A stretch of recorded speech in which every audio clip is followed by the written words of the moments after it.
So yeah, part 2 of the video, and we're at the front of the car here now with Martin, and this lovely carbon fibre bonnet.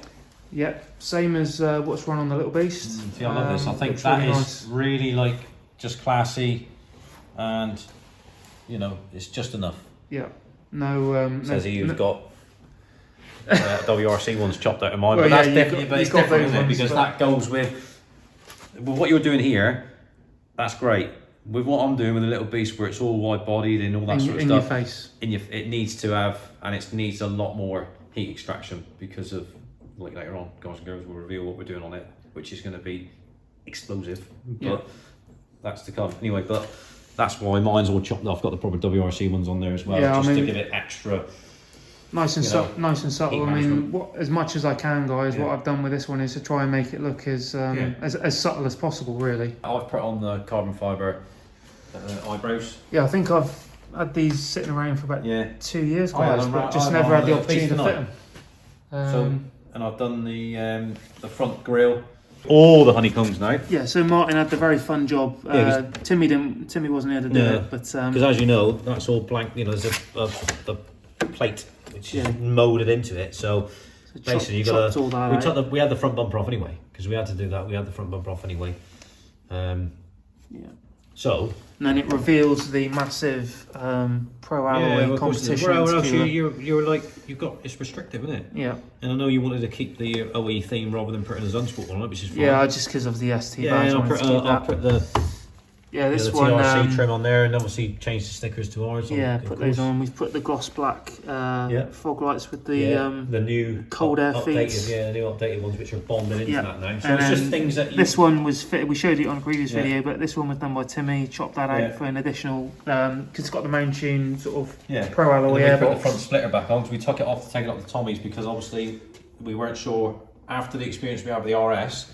We didn't want to take it up there. We didn't want to front splitter on We didn't want to be faffing around with that. No, you couldn't get it on the ramp. No, we didn't want to be faffing around with that. So we took it off and then it's back on again now. Obviously that's lasted quite well, this actually, isn't it? I'm quite surprised at this it's quite good, isn't it? Yeah, it's where that's like been on there for a while, isn't it? Yeah, it's been on there 2 years, I think. So basically what I've done is holding up very well. You wanted this carbon effect on the stand panel. I've done that for you. Well, yeah, Malcolm got a few bits for his, and I paint mods, isn't it? I can't have Malcolm no having something paint that I mods, haven't got. isn't it? It is, yeah, paint mods, just a few little bits. I mean, also I got the battery cover and the fuse box cover, just because. Hey, don't forget the and the washer bottle, just colour coded. But obviously, because we got the vents, just to stop water ingress, really. What have we done under here? Right, as you know, I'm a great lover of closed air boxes. That's a Pro Alloy one. Yeah, I know it's people say it's mount tune. Well, it's not really. It's Pro Alloy. Pro Alloy one that make it. It's just got a mount tune badge on it, so they don't make it. So, as far as I'm concerned, it's a Pro Alloy one. So we use that now. This has got the additional feed, as you can see. So it's got one there going into there, which is the normal one, and then it's got the one here, which Timmy's pointed out. Yeah, down on you the can front. Just about see it down there, but obviously goes through to the additional hole that we've made there for the additional cold air. You'll see when we get around when we obviously update you on the Little Beast, you'll see what I've done. Yeah, that's the standard air box. That's a whole new level. Yeah, completely different, isn't it? So anyway, you've seen this for viewers that have not seen this. So this is the auxiliary port methanol injection. So you can see you've got 4 nozzles, 1, 2, 3, 4 in each port. That's what it's called, port injection. But this is hard pipe, so we've not done this before. There's your distribution block there, and then we've got solenoids down there, and then you've got your feed coming in from down there. So your main feed comes into the distribution block, and then that distributes it to these 4, one down into the charge pipe, which was already there. So the one in the charge pipe was the one that was there before. So it's all nice and neat. Okay. Yeah, you can just see it down there, guys. You can. And then we've got, there's still one nylon one. This comes out of the distribution block, and then we've got there's been a few alterations. Now the other thing which we decided to do again through testing, because we've done a test on the way back to me, didn't we, when you drove it back from Tommy's, which is 5 hours away. Yes, long way. And you give it some give it some a few little blasts on the way back, just to give it. You couldn't do too because the roads. No, I mean the weather wasn't great, and obviously we wanted to get the car back properly to test it. But of course, I did use the turbo a couple of times. I think you did. Yes, a few times. You did. Yeah, we had some nice. We had a few flames at the back, didn't we? Yeah, we did. Yeah. So I've done the like I said, I've changed the plugs. We've put another set of the cooler running LTR plugs in it. You know, I gap them at 28 though, and they seem to be fine running with that, because all that had to come off anyway. You know, you can't do any of this because we had to tap into there, change all this, so took the rock cover off anyway. That was all done. And when I was there, whipped it all off, inspected the fuel pump tappet, just to make sure it was all good. We checked the fuel tappet, that was all fine. I mean, it's a bit more work involved, but while you get it all off, you might as well, might as well check it. It'd be crazy not to. So that's all good. Yeah, so that side of it, we've got, with the heat management, it seems to be, releasing the heat a lot better without the. I mean, the engine cover looks great. It's not with like Monty's or Malcolm's. Let's use Malcolm. He's got his Architect coated, isn't it? It is, yes. So he can get away with the engine cover because it's 30% less heat. With yours, it's not been done, so it's a little bit. Yeah. So we monitored that, didn't we? And I thought, right, okay, let's leave it off and see what happens. Obviously, it runs waterless coolant on this one as well. So basically, what we've done is, this car still runs the RT330 turbo. So the RT330 turbo is made by Turbo Technics. It's a turbo by its, it's a sort of like a unique turbo which they designed and made for Revo. It's not the same as an S280 or whatever. It's like it's similar, but it was just created for them. All right, so you can't really compare it with anything. So we thought, well, you got all the expense of putting on another turbo. So we spoke to Tommy and said, what can you do with the RT330 turbo? Well, I don't know. Let me get it up here and get it up to me, and we'll have a look and see what we can do. Then the results that he's got out of that turbo, and the only reason that he's got the figures that he has is because of the methanol and the hardware.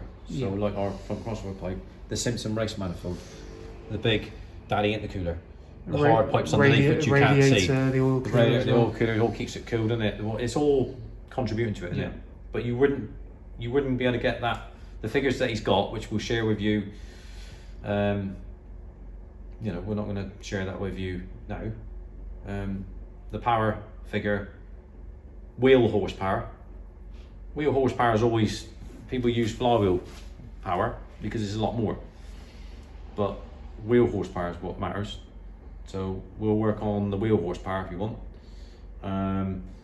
But we'll give you both figures anyway when we release that. But the wheel horsepower starts with a 3. Wheel, remember? Alright, so then there's a question mark and a question mark. So there's obviously 3 figures. Yeah. It could be 4, that would be crazy. The thing would just absolutely explode, wouldn't it? So but, it is 3. Something. At the wheels, which is all that matters. Yeah, so wheel horsepower. I mean, flywheel's great, but obviously what we care about is wheels, isn't it? Yeah, but what we'll do is when we share the figures with you guys and girls, what we'll do is on those, you're going to be shouting at the camera saying, tell us the figures. It'll be all in the comments. We want to know the number, don't we? Yeah, but we're going to show you the graphs, so it's all right me telling you. I could tell you anything. I wouldn't, but I'll take my word for it. Let's get the all the data from Tommy.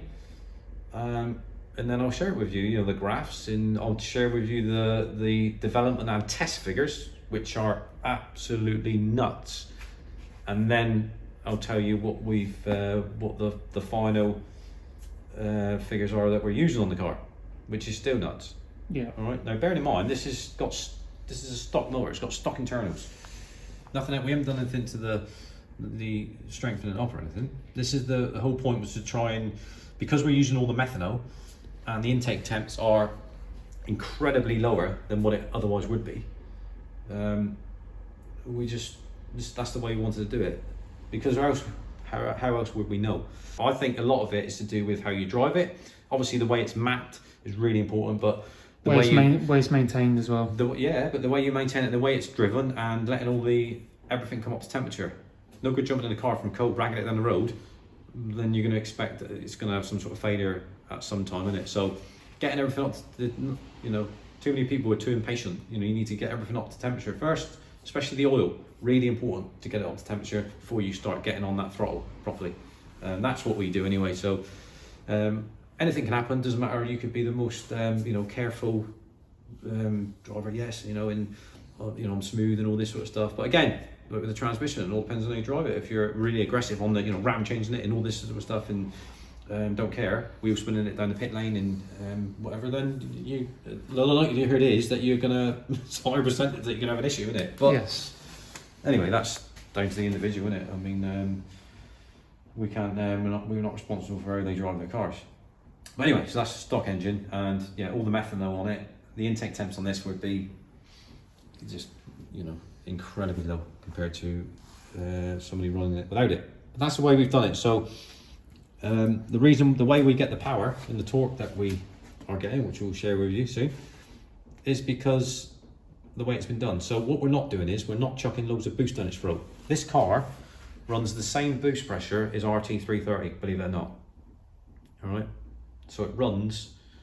It's knocking on the door 2 bar, which is a tiny bit more than RT330, but it's around between 1.8 and 2 bar, which I think is pretty much the same. All right, some RT330s, I've seen them 29 psi, 30 psi. So they don't run the same boost pressure. It depends. But there's a safe limit with them. You drove it back. I've been out driving around in it, only just settling everything in. Before I started changing it all, we've got to do a proper road test, which is going to involve Ricky Psycho Sanders. Yeah. Because to be honest, Rich is the one that needs to get behind the wheel and test drive these cars, because he's the one who's had more experience and hours in miles put on the car and the little beast than anybody. So, that's Rich's. He's just superb beyond the wheel. So he's like, he knows what he's talking about. He knows really good feedback. He knows whether the car's behaving right or whether it's set up right or with the power. So the difference in the power between this and the little beast, this is a lot more power than what the little beast had. So Rich needs to experience that and give his feedback and dial into it and then tell us what he thinks compared to what he experienced in the little beast. That's the whole point, really. And then we will then go from there. So you'll have his opinion, which is the one that really matters, to be honest. I mean, I could jump in it, you could jump in it, Laura could drive it and say, oh yeah, it's this, that and the other, but he's going to take you out in it, and then you'll go out and we'll do some draggy times in it. Yeah. We'll get some draggy times to see what it can do. We'll do some flyby shots and all that sort of stuff. But yeah, and then you can do a video with Rich, can you, in the car, get some feedback, see what's what. Definitely, yeah. And but this is aimed at, so this video is to tell you a bit about Tim's car and whatever and what we've done it, but it's mainly aimed at RT330 owners which have got RT330, like Malcolm, like Monty. Right, is there any more power we can get? Well, yeah, we can. Right, well, how can we do it? Right, we can do, I don't want to change the turbo, right, like I discussed earlier with you guys. We can do this, and that's the whole point. Because if I said so, yeah, we can do it, but you have to change the turbo and this, that, and the other, they're going to say, oh, forget it. So that's why we've done it. So yes, RT330 owners are going to be interested in seeing what we've achieved and what we've done, and then, but they still need all. Don't forget, at the end of the day, this has been the figures that have been achieved from this car is with all the hardware that's on it. So it's not just the turbo. So you've got my front crossover plate. You've got my the breather system, which helps. You've got all the methanol port injection. It doesn't have to be like this. There's different versions of it. The manifold. The manifold is the main thing, as tested by SPD Motorsport. 11 horsepower, real-time horsepower, just from the manifold. It works. I can't speak for others. Very, very impressive. I can't speak for the others. I don't know. I'm not testing them. SPD have. Well, but all I can say is SPD have tested the others when they were looking for one that increases, enhances in they don't do what I do. They fit them on Westfield's Darien rally cars, so it's proper competition stuff, and they've had 5 of them off me. So I don't even need to go in, and I don't need to go into any more detail about that manifold. SVD wouldn't have 5 off me if it didn't work. Yeah. And it's the only one they've tested that works. That's SVD saying that, not me. So ring them up and ask them if you want the reassurance on that manifold. So that's any potential customers that are watching this video and think, right, okay, I'm interested in that, right, okay, but obviously we've got a review costing and all that. We'll do that later when we do the next vid on the figures and all that sort of stuff. But you got to bear in mind, this has been done with a big Pro Alloy competition intercooler with this, as blah blah blah, which we just talked about. So I cannot, if you say, well, I've got an AirTech intercooler, I've got a standard manifold, well, yeah, it's not really going to be the same, is it? I mean, also obviously going on from that, Martin, to keep the power in check. I mean, the car's got a diff, hasn't it? It's got the TTV clutch. It's got the TTV, the big brake kit as well. So it's got the big, you've done it all in most. It's got the our big brake kit. It's got the TTV race clutch for the steel bit lightweight flywheel with the ceramic paddle plate in it. It's got the CAS plated diff in it. As tested on the Little Beast. Yeah, so it's got everything on it already. So you've done it all, even little things like the Pro Alloy outer tank, like you say, the oil cooler, the radiator, all the hoses, everything's all done in it. So it's just a bit of preventative maintenance really in it. So you've got all this power, but you can stop it because you've got the brakes to stop it. Yeah. Really important. So that's so look, I can't, nobody can guarantee what sort of figures that you'll get another potential customer would have. You can only speak from what you've got here. Yeah, we speak on the setup. It's been mapped with Tommy. And Tommy, it's the fastest. It's the most powerful it's the most powerful Fiesta he's ever had on his rollers, ever, and it's the fastest Fiesta he has ever driven on the road. So. Yeah, and again, as a compliment to you, Martin, when we collected the car, Tommy said to me, very, very well set up car. Obviously, you can take the credit for that, you and the team here at the garage. One thing he did say to me is when he rang me up, he said, this car is absolutely insane. It's absolutely insane on the road. So, and his words were, not that you're going to take it on a circuit, which is quite good. Actually, he said, if you took that on a circuit, you'd be gapping most things with it. So, that's quite good, isn't it? And so when you get a compliment on that from an info like that from Tommy, if Tommy says something's fast, it's his fast is a lot faster than what me and you would think. Yeah. Obviously, because he's a bit like Rich, he's a bit of a, really like talented behind the wheel, and a bit psycho. So it is a bit, it would be interesting to see them both in the same car. It'd be very interesting as passenger and driver, and maybe swap over. I've been in with Tommy's car, and that's just absolutely mental, that BMW. You said the fastest thing you've ever been in, isn't it? It's just crazy, absolutely crazy, and he doesn't hang around in it either. So it's a bit of a roller coaster sat in the passenger seat, but a little bit, yeah. So anyway, so if Tommy comes out with that, if he says something's fast, he's had a 350 horsepower turbocharged motorbike, his ZX10R. So he is fast a little bit different than ours. So that was good. Once he said that, I thought, this is good. This is positive information. This. Because again, you don't know until you take it up to and he starts getting onto it. Who knows? He's not going to know if the big turbo conversion on fails, is he? He's not going to know until he gets it up there and starts dialing it in. He don't know. We don't know what sort of we know what horsepower that we want to achieve with it, which will start with a 6. But again, then question mark. We'll see where we go. Who knows until we get it up there on the rollers? We don't know, do we? We know that what we've done is well capable of more than that, but it all depends, doesn't it? It depends on what happens when he gets it there. The roads are a bit greasy, so I didn't go mad in it. I mean, I probably didn't rev it past $5,000, but I took it out, and it is, it's pretty explosive, put it that way. And it looks quite reserved, doesn't it? That's what I like about it.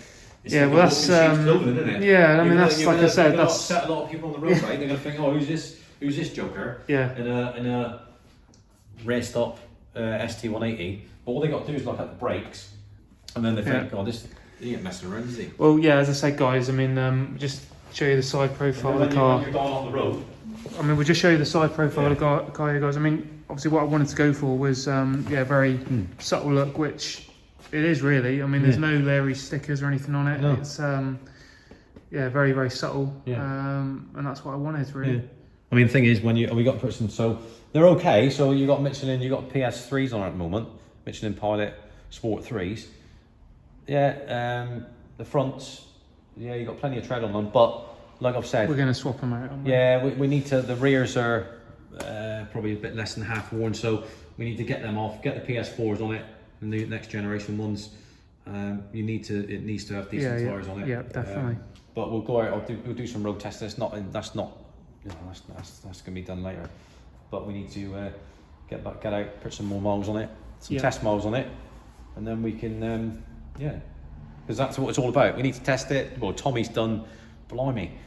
I mean, he's put some miles on it, hasn't he? On the road, road mapping it, and on the dyno, 25 dyno runs. Yeah, well, that's just in 1 hour. That's in 1 day. Yeah. So it's had like a week's dyno work, isn't it? And then he's been out on the road on it continuously. Yeah. We've drove it back, so now we'll need to do some miles around. So it's had quite a few miles. I need some miles around here. Make sure I'm happy with it. Get Rich in the car with you. That'll be a separate video without me, which I know viewers are going to be a bit upset about that. That's fine.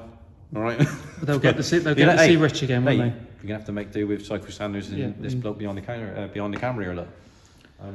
And then we'll, as we said, guys, when we get the exhaust through from Simpson, we'll show you that, and we'll do an install video of that as well, because well, that's going to change it even more, isn't it? Because then that's 3-inch all the way from turbo, so that'll change it again. Helps it breathe. That'll even change more. the note even more. That'll get more of the gases out quicker, and it's good because that's another exciting thing to look forward to, isn't it? You're like enhancing it again, because you're not.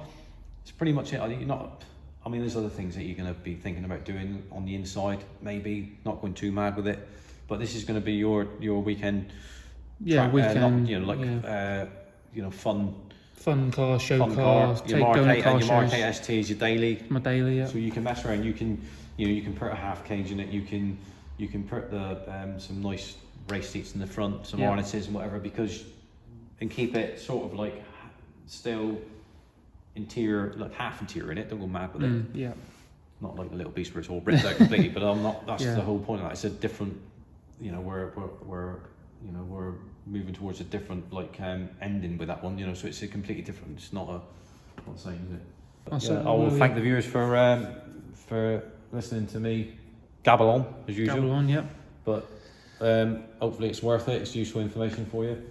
Obviously, it's people who own an ST180 or an ST200, or people that don't. They're interested in it. It's great. But loads of content to come. Yeah. Loads and loads of content to come. I mean, it's difficult for you to get it all done. I know, because you've got other things to do as well. But yeah, this Mark III Focus RS Phil's is going to be awesome. The little some beast. exciting stuff to come. M Sport, which is loads of exciting stuff to share with you guys in 2021. My demo car when I get it back from Phil, mental. Yeah. Mental, isn't it? So, but hopefully all interesting info and content that viewers are going to be interested in. Yeah, definitely. Yeah. I'll let you do the outro, and I'll see you guys soon. Cheers, Martin. Yeah, well, as we said, guys, more to show you on this car with Rich when we get out there with him, the exhaust as well. But don't forget, everything on this car, the setup that's on here, is available from the garage. So, yeah, if you're interested, make sure you give us a call. Make sure you speak to Martin about it if you're interested in any of the parts on this one, or obviously the power updates that Tommy's done with the car. But as always, guys, if you like what you see, make sure you like, comment, subscribe, hit the bell notification, comment down below what you think, and we'll see you on the next one. Cheers, guys.